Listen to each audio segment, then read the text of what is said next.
Hi, my name is Lauren Butler, and I'm a pre-service teacher at Florida Southern College. I'm currently enrolled in a differentiated instruction and teaching language arts 2 class. Within these classes, I've been assigned a case study student, and it has been my job to administer different assessments to come up with an intervention plan to improve my students' reading comprehension or fluency. It was up to me to assess the data and decide which intervention strategy I wanted to go with. So before we begin, I want to give a little information about my student. My student's name is Colin. He's a 4th grade student, male, and he is a native English speaker, so English is his first language. My student is dyslexic, so obviously there are going to be a couple of complications and a couple of things that will probably be a little different than where an average student in 4th grade would be. To get to know my case study student, it's important. In a normal classroom environment with an average of 20 students, it's really important to group students by academic ability and interest. So this means that you would be grouping students by their understanding and their content comprehension in each individual subject. So their comprehension in science, in reading, and math. Students can also be grouped by similar interests, and these interests can be things such as sports, animals they like, what books they like to read, or what they want to be when they grow up. To get practice on a smaller scale, I administered an interest inventory with my case study student, Colin. I administered this on January 23rd, 2019. An interest inventory is a list of questions to help a teacher just to better understand a student. The questions could possibly target questions about their family and includes questions about their hobbies, what they like to do, and should include questions like what kind of books they're reading and how they feel about reading. So this information, the answers to these questions, will tell a teacher a lot about their students. Below is a list of the questions that I asked my case study student and his answers. So through giving this interest inventory, I learned that he really is interested in dinosaurs and history, and he's really not confident when he's reading. So my goal was to incorporate all the things that he likes and to make him feel more confident while he's reading. To begin the process, I administered a couple of assessments. I already mentioned the interest inventory. I wanted to put that on the bulleted list just to show that that's part of the process. But I also administered the QRI word list, the words their way spelling inventory, and a QRI assessment / running record. So a QRI word list is an assessment that requires students to read from the list, and as a teacher, you mark correctly or incorrectly how they pronounce those words. So you can see by looking at the first picture that on number 6, the word was thing. Colin pronounced the word something. So I marked that wrong and wrote what he said instead of the correct answer. So that first picture is a primer word list. He scored on the instructional level, which means that he got a 70 to 89%. Colin got 16 correct, so I thought that that was a good number. It was right in the middle, so he's on the instructional level. However, when I administered the second level word list, he only got 10 out of the 20 words correct, and it was definitely on the frustration level. When I was administering this test, he was getting a little frustrated, and I could tell he was not confident, and I think that may have made things a little worse, but definitely that is not an instructional level for him, so he is on the primer word list level. The next assessment that I administered was the words their way spelling inventory. I administered this test on January 30th, 2019. As you can see, there are different columns and they are determining the different skills within spelling that a student knows. So Colin struggles with common long vowels, other vowels, and inflected endings. So examples of common long vowels that he didn't understand would be O, A, E, O again, and I. Some examples of other vowels he didn't know would be oo, all, ow, oi, ow, and And examples of inflected endings that he had trouble with were ed again, eyes, ping, and ding. So after I evaluated his score, he got a total of 52 out of 82 points correct, and he's in the spelling stage within word pattern. So he's still struggling with those common long vowels, other vowels, and inflected endings, but he's got the initial and final consonants, short vowels, and digraphs and blends. He's got those down, and that's a great sign. The next assessment that I administered is a QRI assessment / running record. This is an assessment that allows a teacher to evaluate a lot of different things. It allows them to evaluate a student's background knowledge, their retelling skills, their comprehension skills, all in one passage. I chose the Fox and Mouse, and this is a primer level passage. So I began by asking Colin some concept questions, and these are questions that are going to activate a student's background knowledge and really get them thinking about what they're about to read. He got all 3 of these questions correct. I was very happy with that. Then I moved on to allowing him to read the passage. He reads the passage all the way through without any help, and I was required to mark any words that he got incorrect, that he pronounced incorrectly. So he, in total, had 6 miscues and 4 meaning change miscues. A meaning change miscue is when a student pronounces a word or identifies a word incorrectly and it changes the meaning of how a passage is being read, if it changes the outcome of what is happening in the passage. Then we moved on to retelling. He did really well in the retelling. He missed 2 of the steps in the setting and background. He did really well on retelling the middle of the story, and on the resolution, he missed the last part. The mouse helped him. Colin got all 6 of the comprehension questions correct, and after evaluating all of the assessment data, I concluded that he's on the instructional level.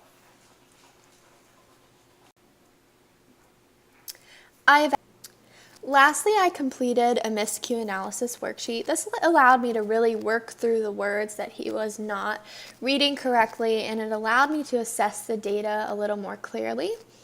So in total, he had 6 miscues and 4 of them were meaning changing.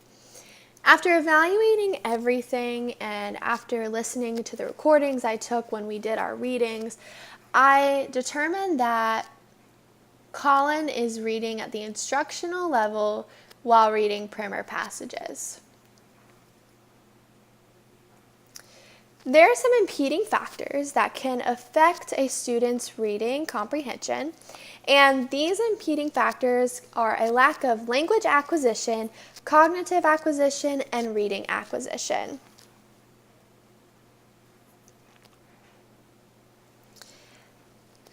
Language acquisition is the development of language within an individual. It starts with the pre-production stage, and this stage is for children 0 to 6 months old. This child has minimal comprehension, does not verbalize what they want or need. They usually are nodding yes and no and are drawing and pointing at this stage. In the early production stage, which is 6 months to 1 year, the child has limited comprehension. They can produce 1 to 2 word responses. They use keywords and familiar phrases. The next stage, speech emergence, is for children who are 1 to 3 years old. This child will have good comprehension. They can produce simple sentences. They can make grammar and pronunciation errors, and they frequently misunderstand jokes at this age. The next stage is intermediate fluency. This student will have excellent comprehension and they will make few grammatical errors. Students at this stage are usually 3 to 5 years old. The last stage is for students who are 5 to 7 years old, and this student has a narrative level of speech. So they're able to tell stories, make corrections in their grammar when they're talking, and they're able to vary their language. They have a really broad vocabulary, so they're really starting to develop their language. So after I've met with Colin and given several assessments, I've determined that Colin is at the advanced fluency level, which is perfect, and he's right on track. Cognitive acquisition is a thinking and memory process. So it's building upon schema. It's being able to reason, activate background knowledge, and there are several stages that Piaget suggests. So the first stage is sensory motor stage for children 0 to 2 years old. In this stage, children are experiencing the world through their senses and actions. So it includes looking, hearing, touching, mouthing, and holding things. So some developmental issues at this stage could be stranger anxiety and object permanence. In the pre-operational stage, students should be 2 to 7 years old. In this stage, students are representing things with words and images. They're using intuitive rather than logical reasoning. So at this stage, students are going to be pretending to play and doing a little bit of role play, and they'll really be using their surroundings to learn through play. In the concrete operational stage, children are 7 to 11 years old, and they begin to think logically about things and events in their life. They are able to understand analogies and perform higher order tasks. A 4th grade student should be at the concrete operational stage, and I think that Colin is at this stage, so he's right on track.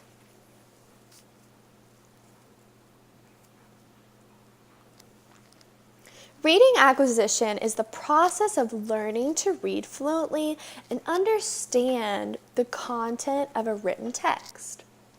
So the emergent reader stage is birth to pre-K, and emergent readers need some enriching and enjoyable experiences with books. They're going to be using picture books, and they need to become comfortable with books. They need to recognize letters and words and recognize how to hold a book. And they need to understand that you read left to right and understand that there's a story going on.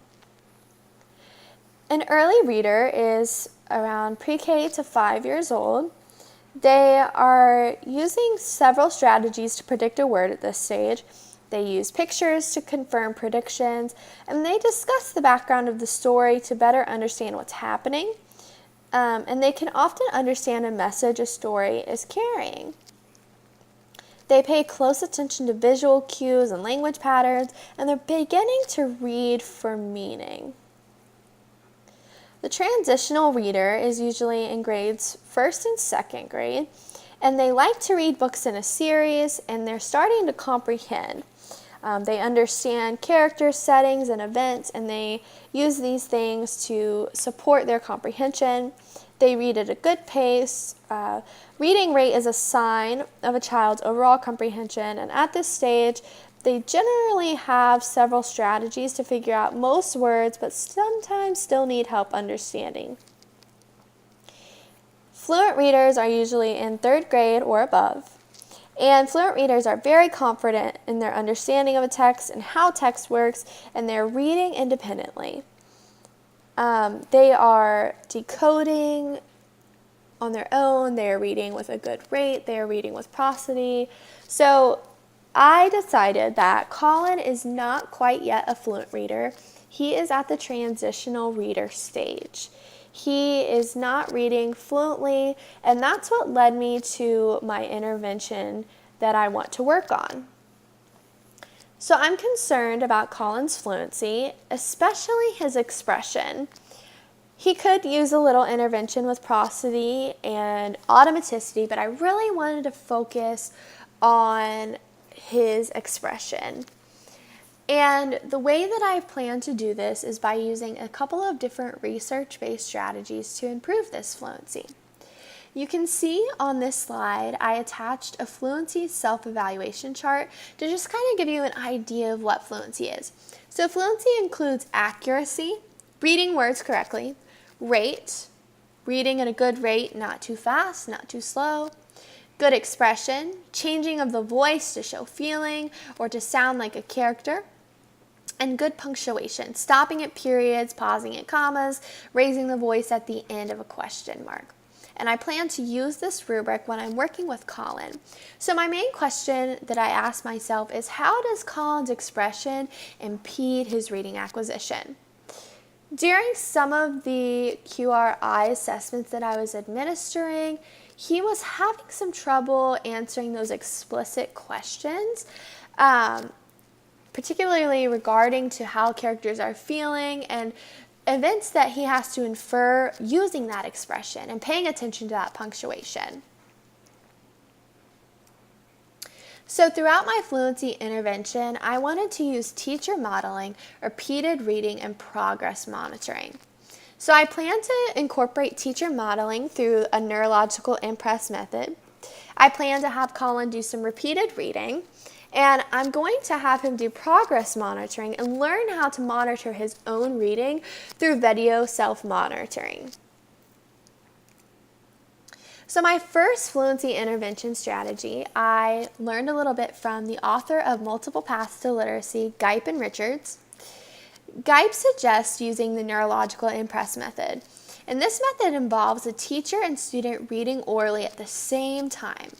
The teacher and student should sit side by side, and it's natural for a teacher to be reading a few seconds ahead of the student.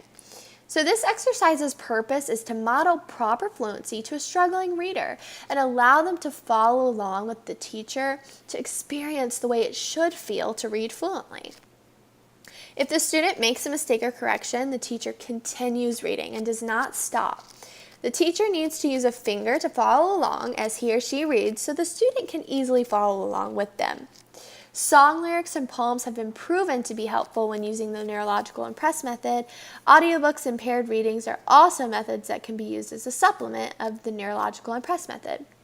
So with Colin, since he's interested in dinosaurs, I found a poem about a paleontologist, and I've been using the neurological impress method to improve his fluency while using something that he's interested in. And I used poetry to start off my first week of interventions because I didn't want to overwhelm him, and I think it worked out really well. The next intervention that I wanted to use was repeated reading. I found a lot of different articles, and they are in my annotated bibliography. And all of these articles point back to repeated reading. So I wanted to dive in a little deeper and make sure that I use this with my case study student. So authors Hudson, Lane, and Pullen and Gipe all account for the importance of repeated reading and how effective it truly is. Repeated readings are a way to increase all components of literacy. Read Naturally is a repeated reading method most commonly used as an intervention. Read Naturally combines supported oral reading and independent repeated reading. A student is first assessed without reading the passage previously, and this is known as a cold read. Then the student participates in choral reading or reading with the teacher. There are several different ways you can do this. Gipe explains some different ways to administer a repeated reading and suggests that it entails a student reading a self-selected passage. That's important. It can be a passage that they're interested in. I plan on introducing Colin to the Magic Treehouse series. He's never read those before, and there are some great books about different history events, and there are some dinosaur books in that series. So I'm going to allow him to self-select one of those books, and he's going to repeatedly read it until he is reading fluently.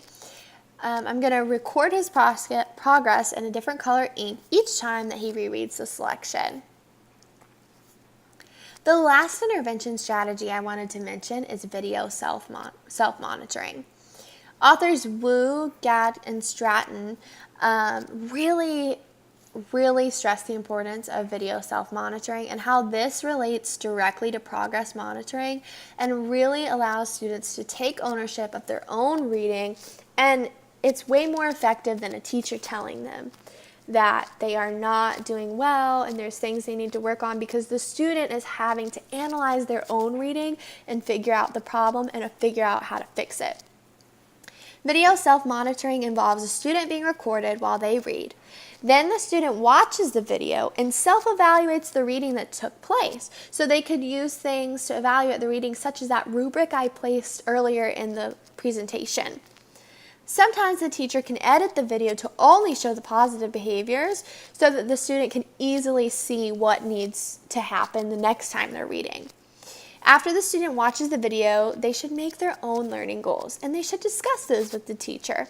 The video should average about 1.5 minutes long, or just long enough for a student to hear about 100 words of themselves being read. The studies show that students that saw only positive readings, that were only watching the positive readings of themselves, they really had a boost of encouragement and they really felt great about who they are as a reader. So I am going to try several times to only show the positive readings that Colin records, and I want to work on his encouragement as well as his expression all in one. I've learned a lot from this case study and from the research that I've done. What I've learned most importantly is that it's really important to get to know a student and to do your research before you begin any type of intervention. I've also learned that it's really important to know a student's interests so that you can make it motivating and fun and not make it dreadful, because a student that's struggling already probably has negative feelings about reading. I also learned a lot more about language acquisition, cognitive acquisition, and reading acquisition. I learned more about the stages and how those can be used. I also learned how to administer these different tests. I had no idea before I went through these classes and had to administer them. I learned that it's really important to come prepared when you're giving the assessments, and I learned how to read the data and to mark my own results and how to evaluate these assessments so that I can better understand how a child is reading. It was also really hard to narrow it down to just expression, so I feel like these classes really helped me to look at the overview of data and look at lots of different types of assessment to really figure out and hone in on what a student needs. Before these classes, I really had no idea how to do it. So I feel like I just learned a lot about taking your time and really being intentional with the assessments that you're giving and how you're reading the data and applying it to give your interventions.